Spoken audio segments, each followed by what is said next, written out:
오늘 여기 주신 하나님의 말씀은 어제에 이어서 사도행전 7장 되겠습니다. 사도행전 7장 1절에서 10절까지 교독하고 마지막 절은 합독하겠습니다. 대제사장이 이르되 이것이 사실이냐? 스데반이 이르되 여러분 부형들이여 들으소서. 우리 조상 아브라함이 하란에 있기 전 메소포타미아에 있을 때에 영광의 하나님이 그에게 보이어 이르시되 내 고향과 친척을 떠나 내가 내게 보일 땅으로 가라 하시니 아브라함이 갈대아 사람의 땅을 떠나 하란에 거하다가 그의 아버지가 죽음에 하나님이 그를 거기서 너희 지금 사는 이 땅으로 옮기셨느니라.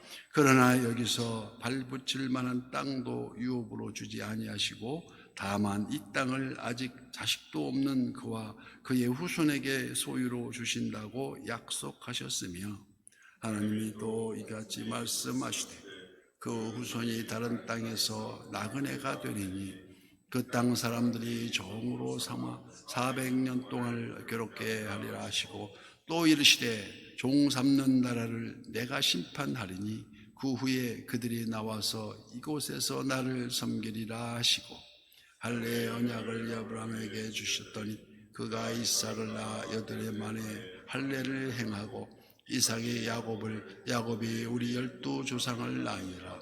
여러 조상이 요셉을 시기하여 애굽에 팔았더니 하나님이 그와 함께 계셔서 그 모든 환난에서 건져내사 애굽 왕 바로 앞에서 은총과 지혜를 주시매 바로가 그를 애굽과 자기 온 집의 통치자로 세웠느니라. 아멘.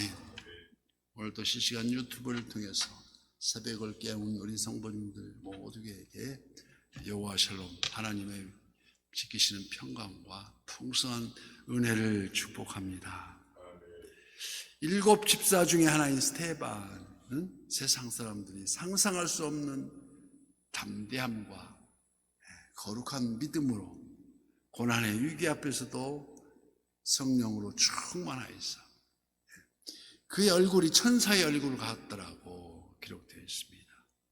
그 스데반이 율법과 성전을 모독한다는 어거지 제목으로 법정에 세워지자 그는 오히려 예수님처럼 고난당한 것을 기뻐하고 수많은 사람들 앞에서 이제 정령 복음을 전하게 할 기회가 왔다고 오히려 기뻐했다라는 것입니다. 그래서 당시 재판 관례상 고소 내용에 대한 피의자가 변명할 수 있는 그런 기회를 부여합니다. 오늘 본문 1절 말씀에 대제사장이 이르되 이것이 사실이냐? 여기서 이것이란 나사렛 예수가 성전을 헐고 모세가 준 규례를 고치겠다고 한 것이 사실이냐는 것을 확인하는 것입니다. 그래서 오늘 본문 7장을 스데반의 설교장이라고도 합니다. 그 답변 내용이 설교식으로 되어 있다는 식이어서 그래서 그 답변에는 2가지 중요한 주제를 담고 있습니다. 어떤 주제입니까? 첫째가 율법과 그다음에 성전을 뜻합니다. 스데반은 결코 율법을 거슬려 말하지 않았으며 오히려 이스라엘 백성 역사를 조목조목 돌아보면서 정작 유대인이 말씀을 여기고 우상 숭배를 함으로 하나님이 보내신 선지자들을 다 해치고 불순종했음을 조목조목 지적하고 있습니다. 둘째로 이스라엘 백성은 광야에서부터 옮겨 다니는 성막을 지니고 있었습니다. 그 후에 솔로몬 성전을 건축했지만 결국 성전 자체를 지나치게 의존하여서 하나님의 현존보다 여호와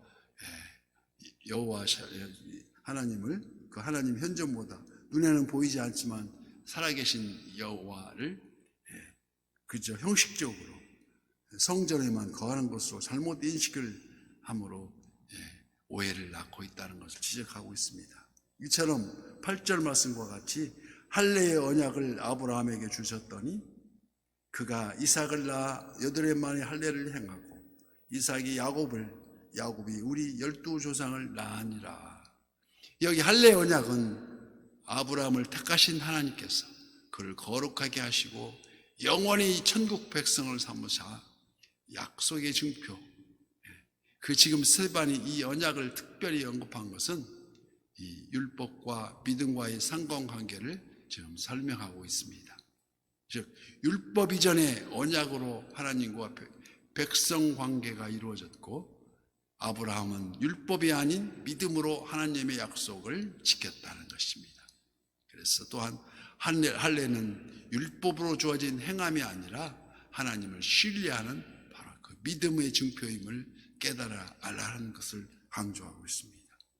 여기서 요셉은 우리를 죄 가운데 구원하실 메시아의 모형으로, 그 형제들이 그를 노예로 팔았지만 오히려 자기 형제들 앞에 형제들을 살리는 애굽의 총리로 등장하게 되고, 이와 마찬가지로 예수님께서는 유대인들에 의해서 갈보리 십자가 형틀에 달리셨지만 장차 인류를 구원하실 메시아로 부활하시고 하늘에 오르셔서 하나님 우편에 앉아 계시다가 거기로부터 살아있는 자와 죽은 자를 심판하러 오신다는 것입니다.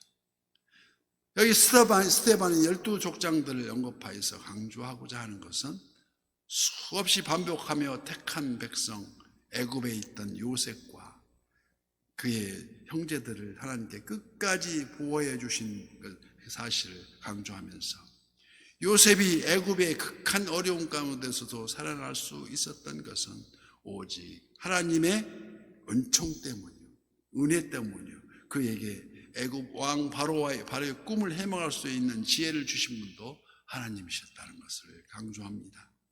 하나님 이스라엘 백성을 구속하기 위해서 오래전부터 이렇듯 예비하고 섭리하셨다는 것을 말씀하며, 이에 반하여 요셉의 형들은 하나님과의 맺은 그 언약을 파괴하는 행동으로서 이어졌지만, 하나님은 어떤 분이십니까? 첫째, 스데반이 아브라함의 소명 사건을 통하여 강조하고 싶은 것은 하나님의 임재, 즉 하나님은 예루살렘 성전에만 머물러 계시는 분이 아니라는 것입니다.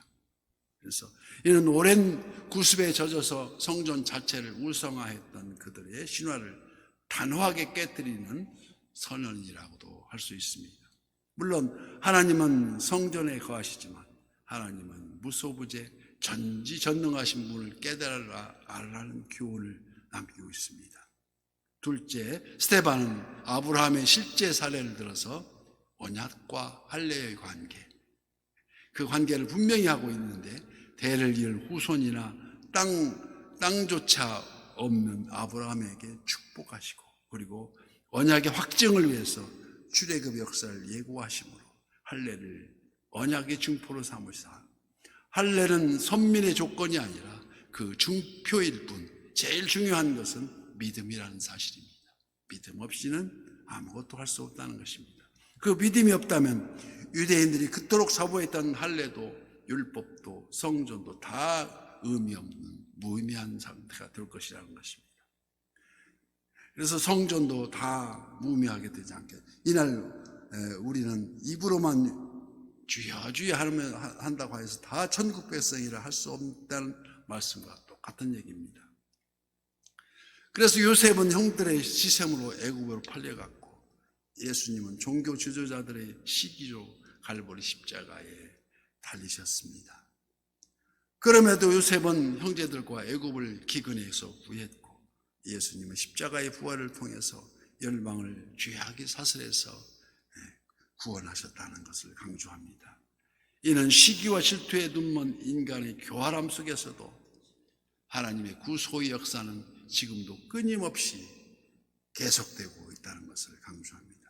그래서 전쟁은 하나님께 속한 것이라는 것을 우리는 잘 알아야 합니다. 이처럼 스데반의 설교는 대제사장의 신문에 대한 변론을 대체하고 있습니다. 대제사장의 짤막한 질문과 대조되는 스데반의 긴 설교는 갈 길 몰라 캄캄한 어둠에 대하여 비춰주는 희망의 등대와 같은 말씀이었습니다. 그래서 대제사장이 이르되 이것이 사실이냐 묻습니다. 사실이라고 답변하면 신성모독죄예요. 아니라고 부정하면 위증죄로 처벌되는 이 상황에서 스데반은 자신을 보호하기보다는 전혀 자신을 신문하는 그들에게 참 진리에서 떠나 있음을 안타까워 지적하고 있는 상황입니다. 그래서 무지는 교만의 또 다른 얼굴입니다. 무지하면 무지한 줄 알아야 되는데 교만까지 겹쳐 있으니 진리는 아주 멀고 있다는 것입니다. 그래서 15절 말씀, 야곱이 애굽으로 내려가 자기와 우리 조상들이 거기서 죽고 세겜으로 옮겨져 아브라함이 세겜 하모리 자손에서 은으로 값주고 산 무덤에 장사되니라. 인간은 결국 세상에서 죽지만 이는 세상에서 죽음으로 끝남이 아니라는 것입니다.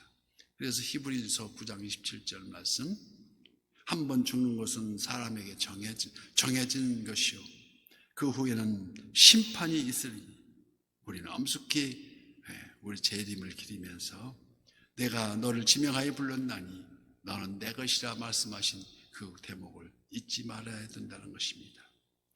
우리를 택정하여서 순종의 백성으로 하나님의 머무는 약속의 땅으로, 이는 하나님께서 예비하신 영원한 가나안 땅으로 이 땅에서 보이지 않는 보이지 않는 것은 잠깐이요, 보이는 것은 잠깐이요, 보이지 않는 것은 영원히 우리가 바라봐야 된다는 것입니다. 그래서 오늘 또 새벽을 깨우면서 우리가 선한 이웃에 가는 길을 다시 한번 점검하고 우리가 계속 간구하면서 모든 우리 선한 이웃이 복음에 부끄럽지 않도록 가는 길만 하나님 기쁘시게 하는 우리 모두가 되시기를 예수님 이름으로 축복합니다.